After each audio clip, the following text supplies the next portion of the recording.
itu dulu masyarakat itu belajar nulis, belajar membaca. Jadi eranya pada waktu itu 1.0. Kalau 2.0, masyarakat dunia pada waktu itu belajar pertanian. Kemudian lebih maju masuk pada era 3.0, mengenal industri. Ya, dari pertanian kemudian berpindah kepada industri. Kemudian masuk kepada 4.0 atau 4.0. Kemudian kita mengenal komputer dan internet. Sehingga pada waktu itu ketika masih 3.0 itu masyarakat bekerja dibantu mesin, sudah menggunakan mesin. Tidak manual lagi. Tapi lebih canggih lagi ketika masuk pada 4.0 atau 4.0, 4.0, maka masyarakat sudah menggunakan komputer dan internet. Jadi menggunakan komputer dan internet, berkomunikasi memakai HP. Meskipun pada waktu itu awal-awal HP-nya not nenek, HP-nya jadul. Ya, saya menangi masih itu. 15 tahun atau 20 tahun terakhir itu kita di Indonesia menggunakan itu.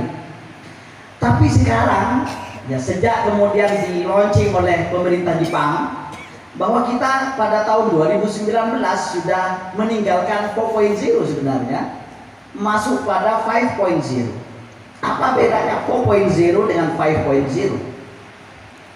Kalau 4.0 ya, kita menggunakan, ya, memanfaatkan komputer dan internet di dalam membantu pekerjaan kita, membantu kita berkomunikasi dan lain sebagainya, memakai internet, memakai komputer dan lain sebagainya. Ya, jadi seperti itu. Tapi kalau 5.0, teknologi itu sudah menjadi bagian dari manusia itu sendiri.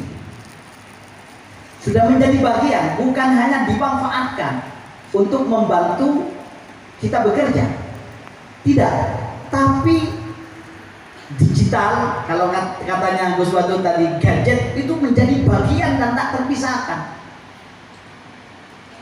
Mungkin kalau di 4.0 kita ketinggalan HP, ketika berjalan kita tidak terlalu bingung, tidak harus kembali kemudian mengambil HP.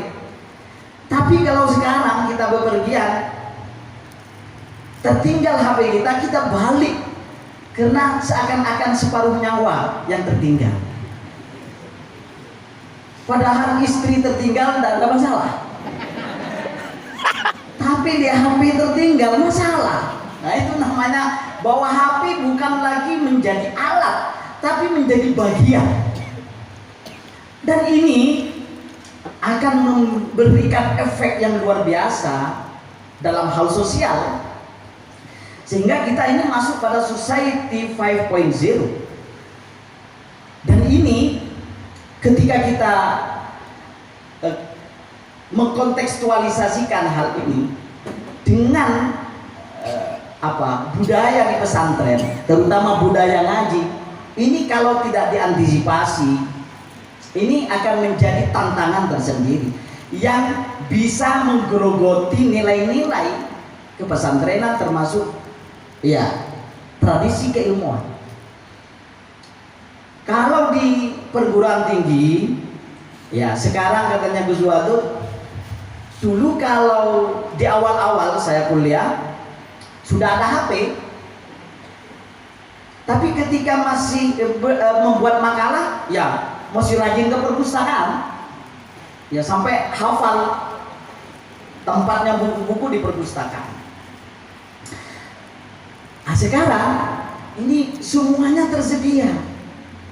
Teman-teman itu tidak harus masuk ke perpustakaan buat makalah. Sekarang tinggal download. Sehingga katanya Gus Wadud, nanti sarjananya bukan sarjana S1, SD, sarjana downloader. memang makalahnya ada download semua. Dan kalau tidak ada akses internet, kayaknya wah akan kualat. Nah ini akan bahaya kalau sampai santri di pesantren sudah apa gayanya seperti itu, sudah tidak memandang penting ngaji kitab kuning, kitabnya sudah apa saja, mau pidato apa saja katanya Gus Batur, kiainya itu tinggal tengok di internet, sudah tidak usah ngaji kitab. Dulu kalau Kiai Satuyar ini mau ceramah, jadi masih membaca kitab, bab apa yang akan saya sampaikan. Sekarang enggak, sudah tinggal bab apa yang mau disampaikan, ya sudah tinggal klik saja keluar itu. Sehingga meskipun tidak bawa kitab, sekarang ini tidak ada masalah. Dulu Kiai Musolli ini saya kenal bahwa beliau itu adalah aktivis Bahsul Masail. Ya. Dulu kalau Bahsul Masail pasti yang dibawa adalah kitab, ajung-berujung kitab katanya orang Madura itu.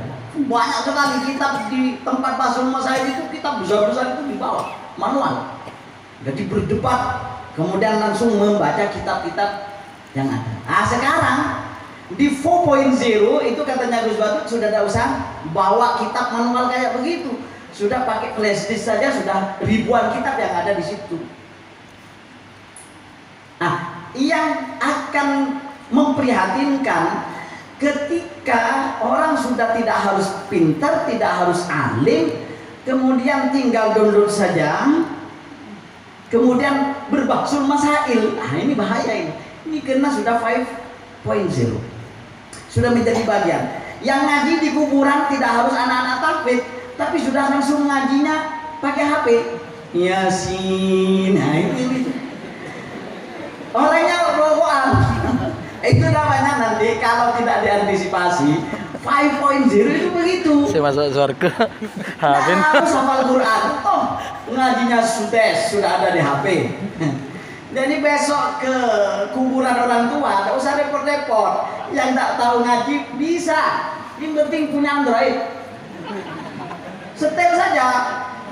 Murattal. Surat Yasin sudah bagus bacaannya ya. Subhanallah. Nah, hal-hal semacam ini yang tidak ingin kita terjadi di dunia pesantren, terutama di pesantren Kiai Syarifuddin. Kalau Gus Wadud sebagai ketua yayasan dengan semua stakeholders memiliki cita-cita mendirikan Ma'had Ali, itu adalah salah satu upaya mengokohkan tradisi keilmuan pesantren pada era 5.0. Jadi kedatangan beliau ini insya Allah menjadi kedatangan yang akan bisa menjawab ya permasalahan yang ada di sini dan harapan dari kita semua. Beliau ini apa namanya katanya Gus Wadud itu adalah Swahibul Ma'ahid Aliyah. Itu adalah yang mendirikan banyak ma'had aliyah lewat tawassulnya pakai ini Dr. Musolli ini.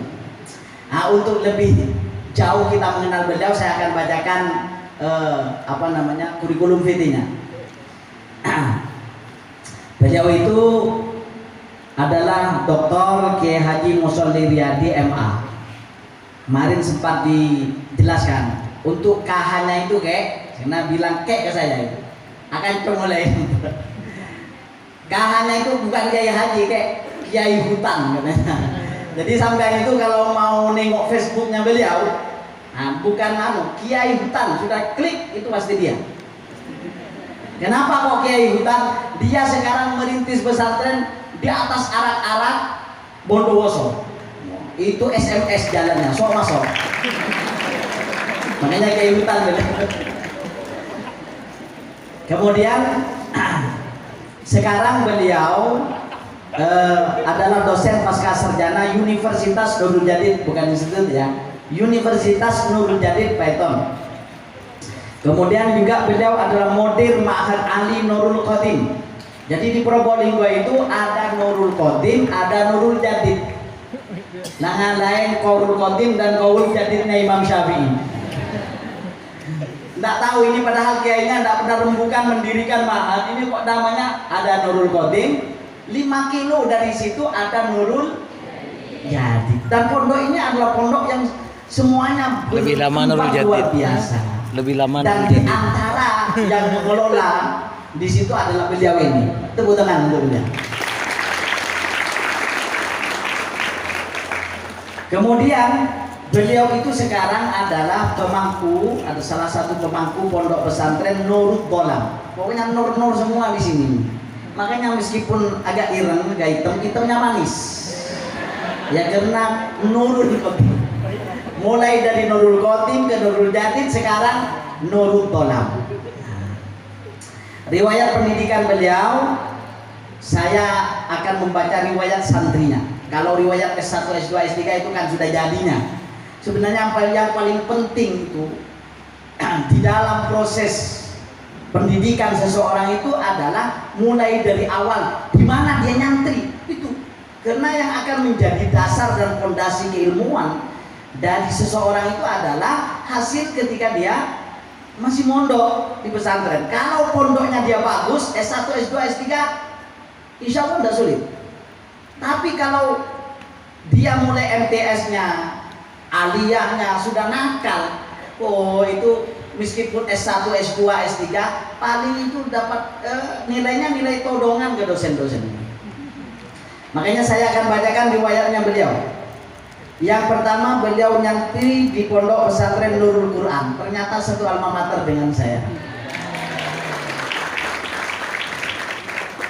Nurul Quran itu adalah pondok saya, pondok pesantren tahfidz yang diasuh oleh Al Habib Hamid bin Syah Habsyi, dan ternyata beliau beserta saudara-saudaranya adalah mondok di situ. Hanya beliau itu termasuk santri yang tidak terlalu lama mondok di Nurul Quran, karena mungkin tidak kerasan, karena masih kecil dulu itu. Pada tak pernah lembek. Kemudian pindah ke pondok pesantren Nurul Khotim. Nah, di situ beliau banyak mendapatkan dasar-dasar keilmuan yang kuat. Kemudian beliau di pondok pesantren Nurul Jadid. Ya, jadi dari Nurul Khotim ke Nurul Jadid. Memang ini Imam Syafi'i begitu, Nurul Khotim dulu, ya, Qaul Khotim dulu di Baghdad, baru Qaul Jadid di Mesir. Kemudian beliau juga pernah di Baitul Quran, pusat studi Al-Quran di Jakarta, yang sekarang menjadi pusat PSK-nya Profesor Dr. Al Habib Quraisy Shihab. Nah, ini termasuk pengelolanya. Mungkin ya ini nanti saya ingin juga, karena mungkin saja hafid-hafid yang santri sini juga ingin mengembangkan di PSK, saya mohon arahannya nanti. Kemudian pengalamannya biar menjadi motivasi kepada kita semua. Ini pernah menjadi dosen tamu 2 bulan di Tunisia, Afrika Utara.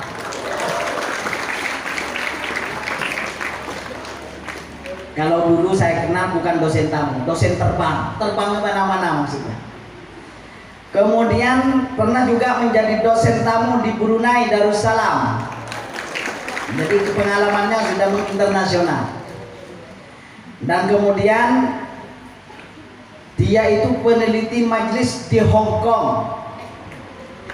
Pernah ke Hong Kong. Padahal saya yakin tak bisa bahasa Hong Kong. Tapi kenapa? Inilah insya Allah barokahnya pesantren, di mana beliau dulu belajar di pesantren. Ternyata santri bisa juga kemana-mana dengan basic kitab yang kuat, basic kitab kuning yang kuat. Ternyata tidak kalah dengan yang tidak pernah nyantri. Dia bisa kemana-mana. Kita akan banyak menerima motivasi dari beliau. Langsung saja mohon maaf saya terlalu banyak mungkin, dan saya akan berikan waktu seluas-luasnya kepada beliau. Nanti kalau ada teman-teman yang mau tanya, yang penting jangan tanya sudah punya istri apa enggak, karena istrinya ikut sekarang. Nah, itu nanti bisa bahaya, bisa tidak disapa sepanjang perjalanan. Ya, baik, saya berikan waktu seluas-luasnya kepada beliau. Dan sebelumnya bisa beri aplaus yang meriah-meriah.